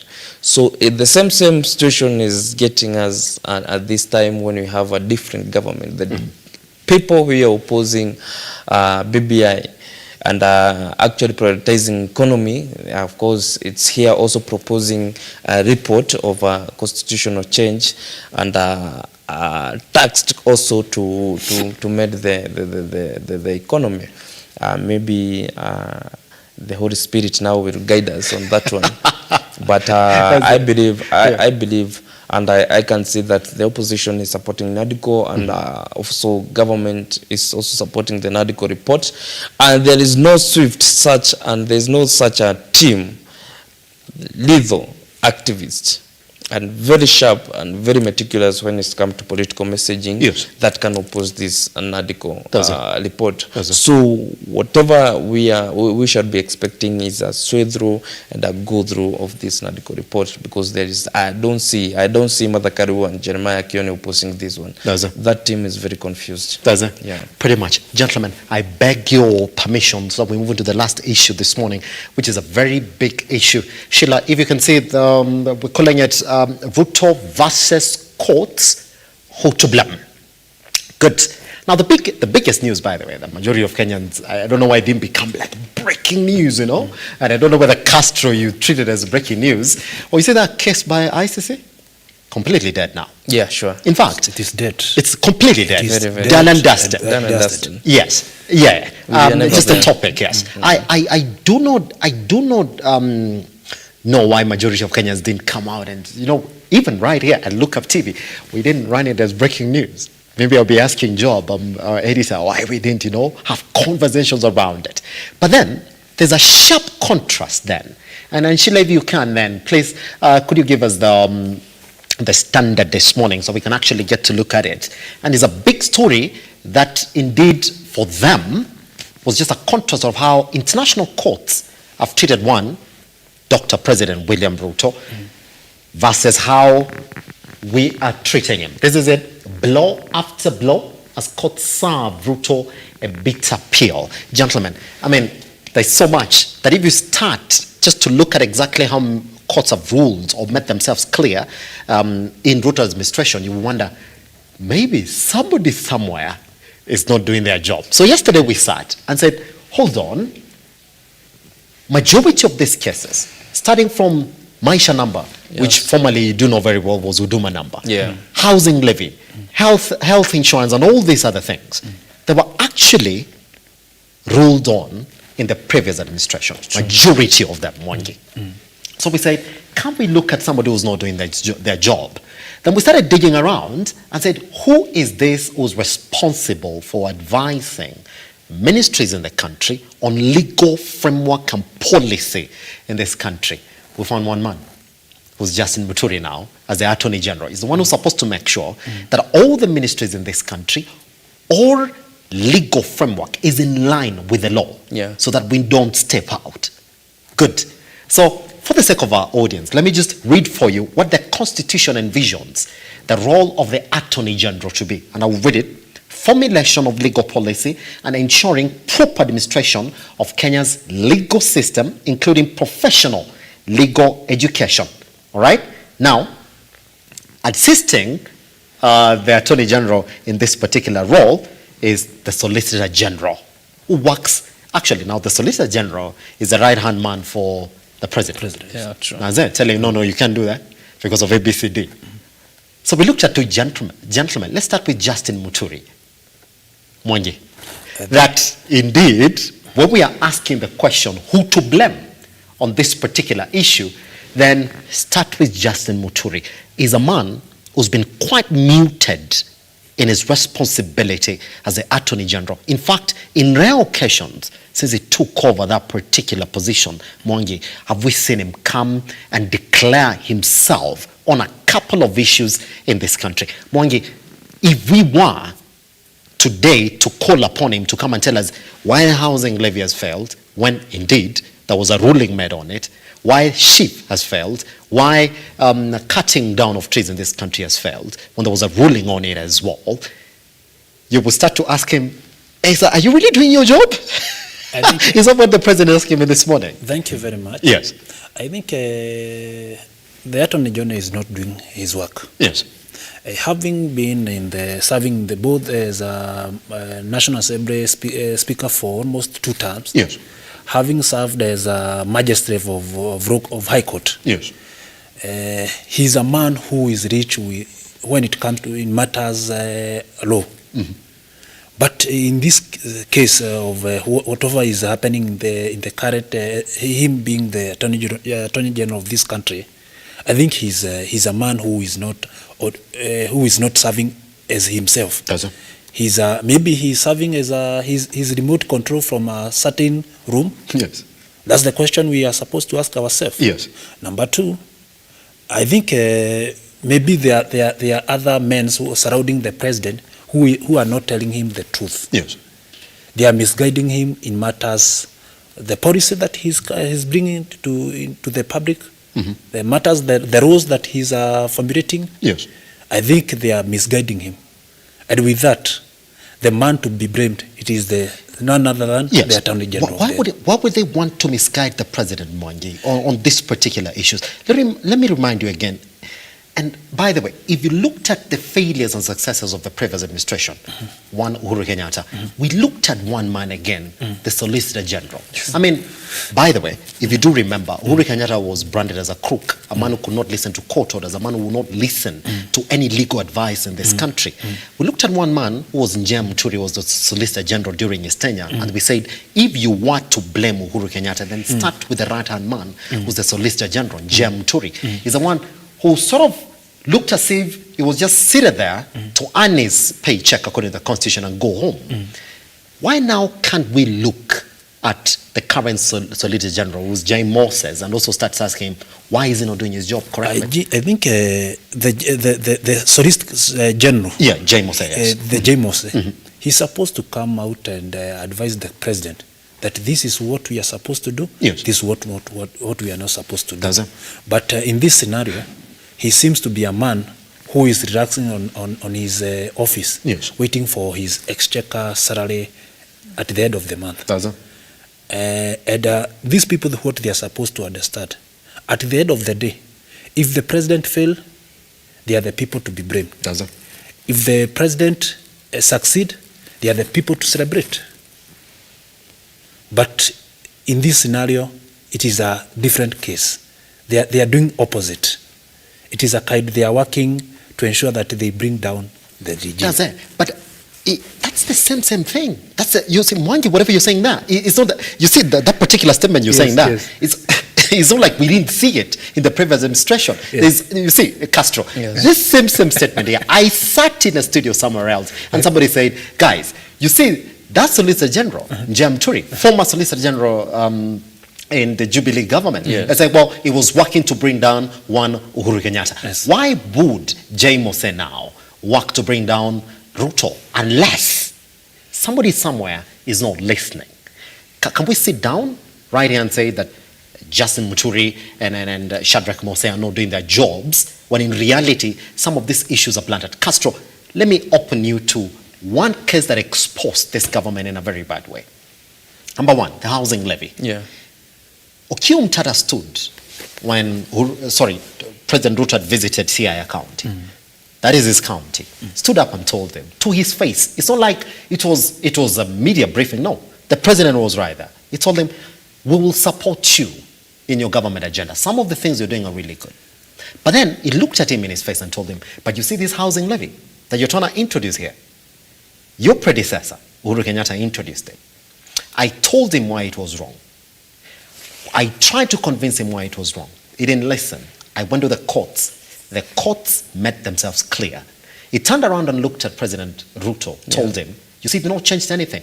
The same thing that your predecessor introduced, you've introduced it again. If you don't strike it or correct it in the correct way possible, I'll strike it out. Guess what? He ran to court. Last week, the courts made themselves clear about the housing levy. That is unconstitutional. Why can't the president look around and say, you Justin Muturi and then the Solicitor General, come here. Why didn't you correct this? It was Castro, they had a script. Of course, they had a script. And one role of the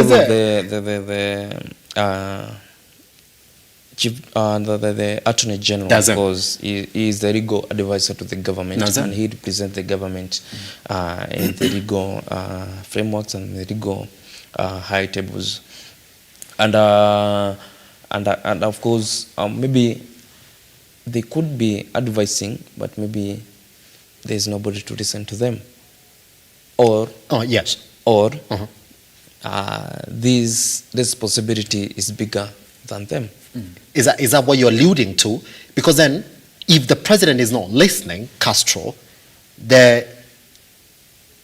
Justin Muturi has the right to go in and talk to these ministers and say them, I've seen the policy that you come on housing levy from your housing ministry. Please, there's something that it's not meeting in terms of the legal framework. Could you come to my office? Are we corrected? Let me tell you, I have seen the peers responsible for housing defending this government, defending this project more until he had to sweat profusely, more than the Attorney General or the office. Yeah, we're not going to play that clip for you. I know it's somewhere right there, but we're not going to play it. Yeah, sure. He came out bold to defend the government, of course, to explain to the public how this policy and it is and how it is not against the law. And we haven't seen this Biden. I can tell you, J.B. Biden, I think this office is bigger than him, and I don't think that man can win any case for the government. And William Ruto should release him to go and do politics outside there. When you compare Justin Muturi Castro with the former Attorney General, it was a man that you will never miss in press briefings, making himself clear about what the government is trying to do. Exactly. I mean, Justin Muturi, he's not being vocal. I'm saying, as a journalist, I'm trying to pinpoint him somewhere 1 year, 4 months down the line. And I'm like, I've rarely seen him, and I can track him down to political gatherings as opposed to... Maybe his mindset is still in the National Assembly because he was the speaker there. And he's enjoying the luxury of the Attorney General's office. But that office, of course, situated even next to the president office, the president, then he actually should be in the limelight, defending this government and explain to the public, how this policy it's legally stated, and how this policy, of course, will help every Kenyan and the government actually actualize its dream. Because as the Attorney General now, he should represent the government in courts, and we must see that these blows, the blows that the government is getting from the courts, and him being there, of course, he should realize and make the president realize that there will be a backlash to this policy when to get the courts, because even look at this issue of Huduma number, the Maisha number now. The Maisha number now, they're talking about the digital IDs and everything. So what's actually the principle and the principality of Kenyans being registered to this digital and Maisha number?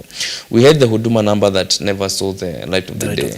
It's the same thing that it's actually operating on the same basis. Exactly. To the point that why should we not make the Huduma number to realization? Because it is the same process, it's the same thing that we are trying to achieve to get us to digital and what exactly? I mean, I think as you come in, let me tell you, there's this government and every person who supports William Ruto should get to understand this, that William Ruto, the president here, is no different from other presidents that have been to this country. He's no different. He will do things as other presidents did. And he's no different from other presidents who have been there. The only difference that William Ruto will make is whether he will be the better president or the worst president. That's the case. Yes. And he should be very, very, with the people and his government, of course, he should be very peculiar and very specific not to be the worst president. Castro, just allow me, just before I cross over to Mwangi, just to read for you his major projects that have been shut down. By the way, these are major projects in this country. In fact, some of them are on the best of the promises that he made. If you look at it, housing levy, as it currently stands, has been said to be unconstitutional. I was speaking to a lawyer the other day who told me that if indeed that is the basis they're going to run it on, again, it's just going to be unconstitutional for good. Because if you look at it, it's just the guys who are paid in this country that are contributing the housing levy. The court said, we do not understand why it's only the guys who've got a pay slip that are contributing to this, the guys who are in formal employment. Do not understand it. If they're not going to remove it from that and essentially make it something completely new, then again, it's going to be completely unconstitutional. Let's continue. Maisha number, public participation never took place. That's exactly what they're saying. In fact, the PAS came the other day and said, we are going to use the database for Huduma number. So remember, that's what he said. That's what he said. I'm coming to my question, Castro, just before I cross over to Mwangi this morning. Remember the big scandal, the CAS scandal. They were thrown out completely. And nobody has ever gone back to it. Because in some way, this current administration has failed to find a legal loophole to make that position constitutional. Good, we continue. Parastatals sell-off, it was suspended. Again, it's a big move again from President Dr. William Ruto. It was suspended until next year when the case will be heard and determined. Good, we continue. Haiti, the court suspended our move again. We continue again. Logging, it was again suspended as well. In fact, in here, there's also SHIF, the new health scheme. Again, that was suspended until next year, February, until some parts of that particular law are amended to make it constitutional. Castro, my question is this then. You've given me a job, Castro. I mean, there are various CSs who are running these particular ministries. In fact, that you've given up power and PSs to work together, make everything clear for your government. I'm not sitting here to expect that the president is supposed to go to the lands ministry and the housing ministry to ask them whether everything is actually legal, to ask them how do we reintroduce the housing levy. That's not the job of the president. It's just to say, this is exactly where I'm heading. Then he's put technocrats in these particular ministries to help him deliver on that agenda. Castro, is this enough if you were the president to go in and say, Bwana, maybe there's all these CSs and PSs who are making us fail in front of the courts, they should go home now? Because you can't blame the courts. And if you look at them, these are all the policies that the government have recommended for socio-economic and technological change. Yes. And all of them have been, they have seen their blows in the courts. Yes. There is no policy that have gone through, and they have gotten their interjection and the court interpretation. And that tells you that there is weakness in some of these offices that is serving the public. And when it's come to the legal aspect, especially the legal aspect, because as the public's also spirits, is this thing constitutional? Yes. Because it's telling you that this government or the policies that this government has been advocating, they have been sliding on unconstitutional grounds. So it is actually for the president to look at who is serving him legally. Because the legal advisors ought to have known that this aspect is serving from does it have a legal background? Yes. Does it have a legal basis for it to be actually be implemented as a government policy and then getting onto the people? Because if you look at the housing levy, they have been charging housing levy tax from the people, which is unconstitutional, and of course people has been paying this tax. So what does that mean? It means that we have a disconnection between these offices, and between this disconnection maybe might be brought off. Someone is advising, but the person being advised is not listening, or someone then who's supposed to do that advisory role. Castro is not essentially doing it, isn't it? Yes. Right. Yes. Mwangi, indulge us and our audience this morning. The president normally goes in and holds these cabinet secretary meetings, and it is on the back of the promises that made to the people of Kenya. And you're seated right there as the president, and you have all your CSs here, and you can see all the CSs who are struggling to make policies that are within the legal framework. You have your PSs there as well. You have your Solicitor General and the Attorney General. They're right there with you. I mean, what sort of communication are you having with them? Even if they can't make the housing levy legal, or strive at least to make it legal. It's just got glaring holes in it, and they're not advising you properly on how to stick to this. What sort of communication would you have with your CSs? Number one, you've reshuffled your cabinet, Mwangi, and upon reshuffling it, towards the end of the year, when you like to think that now I've got the right people in these ministries who understand exactly what they're supposed to do to help me deliver on my agenda, that's when the courts strike blow upon a blow on your main agenda. By the way, there's another one we didn't add. There's also a KCPE, case code, that is already essentially seated in courts. We do not know how the courts are going to make their ruling on it. I mean, what do you do, Mwangi? I think one thing that the president should act, and if he won't at this time, I think he has planned his own downfall. Yes. Number one, he should act as a head of state. He should not act as a president who is still on campaign. Yes.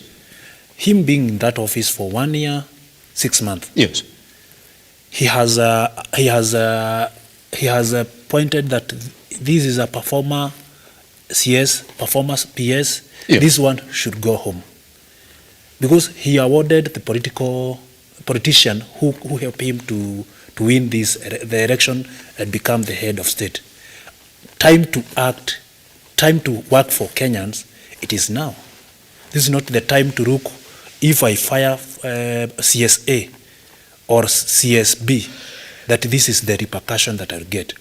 The Kenyans, they are not interested to know whether the CS for a certain ministry is, once fired, he will go and do what. Mm-hmm. They want to know that each and every ministry is performing according to the constitution of the RUTO. Yes. Number two, I think we are having I can call them the cruelest. Yes. The cruelest cabinet ministers. or cabinet secretaries, as far as Kenya Constitution is concerned, because majority of them, it is a kind they have not yet understood their roles. And exactly what they're supposed to do. We say that because the president himself, and I quote what he said, that kama wengine, and I quote with Kiswahili, he said, kama wengine wenu mimi najua mambo mingi kuhusu maofisi zenu kuwaliko, I think kuna shida mahali. Even president himself, he has understood, him as the head of state, that I'm having a cabinets who have not understood what they are supposed to do. Maybe the majority are there to earn the salaries. What's your course of action when you realize that you've reshuffled your cabinet and you still realize that you're getting into these mistakes? What are you supposed to do, Mwangi, as the president? As I have said, and my brother have said, president should act. He should act as a head of state, not as a head of a political party. Because the moment you act as a head of political party, you will be having some fear of unknown. But when you act as a head of state, you know this is the right for the country, this is wrong for the country. He act on the right side. That I want to have a cabinet that is performing, a cabinet that is helping me as a head of state to deliver the promises that I gave to the general public. Castro, please take a minute to answer this because I want to step out of the studio this morning. Somebody asked the question, is it a little bit too early for us to see the Kenya Kwanza government being taken to court on their policies? Is it a little bit too early? No, it's not too early. Castro, is it not? No, it's is not. Is it not, Castro? No. You know, whatever the Kenya Kwanza government is doing, you know, whatever these policies they are, of course, they are good and they are better for the country. It's only that, of course, they need to be aligned with the legal aspects, and the legal must be based on the constitutionalism of the country. But Castro, you know,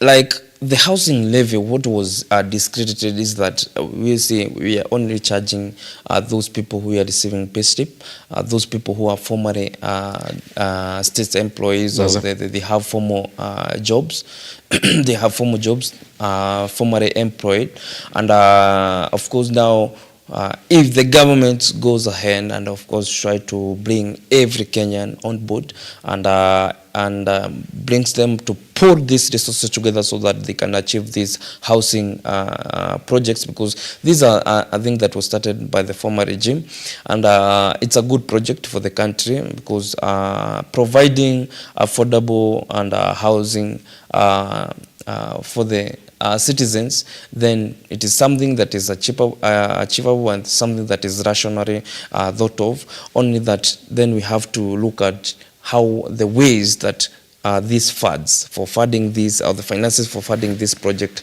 how should be raised. That's the only question that it's being brought by the courts. It is not too early for this government to be charged in courts. Actually, it gives a good green light. It gives a good example that there's something this government that is thinking about, only that maybe there is some disconnection and there's some misinterpretation when it comes to law. Yes, Mwangi, 15 seconds, please, as we look to step out of the studio. Then, that there were fears that indeed the president has looked at exactly how his cabinet has performed this year. He's got so many questions on some of them. Could this be the basis of somebody going home?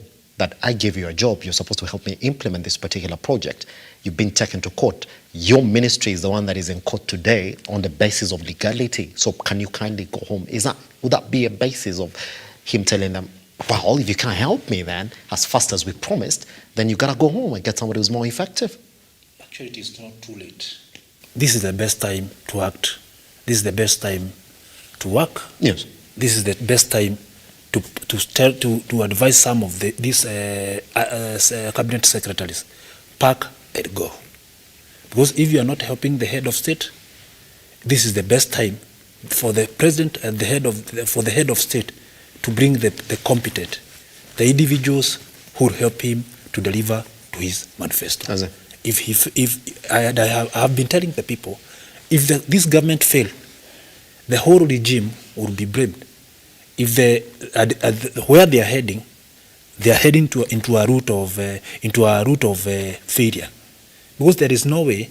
Although what I can conclude with 1 second, that the cabinet secretaries are replica of their master. Thank you.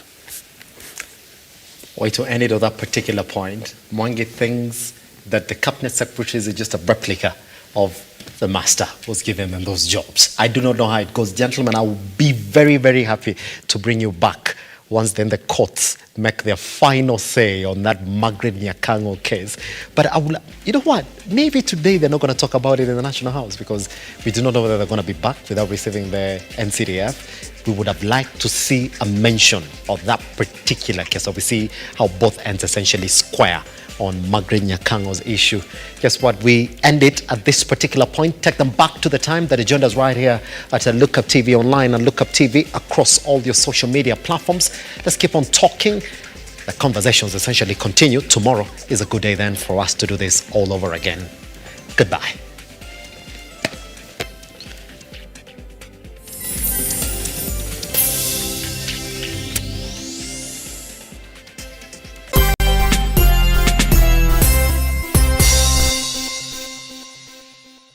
Are you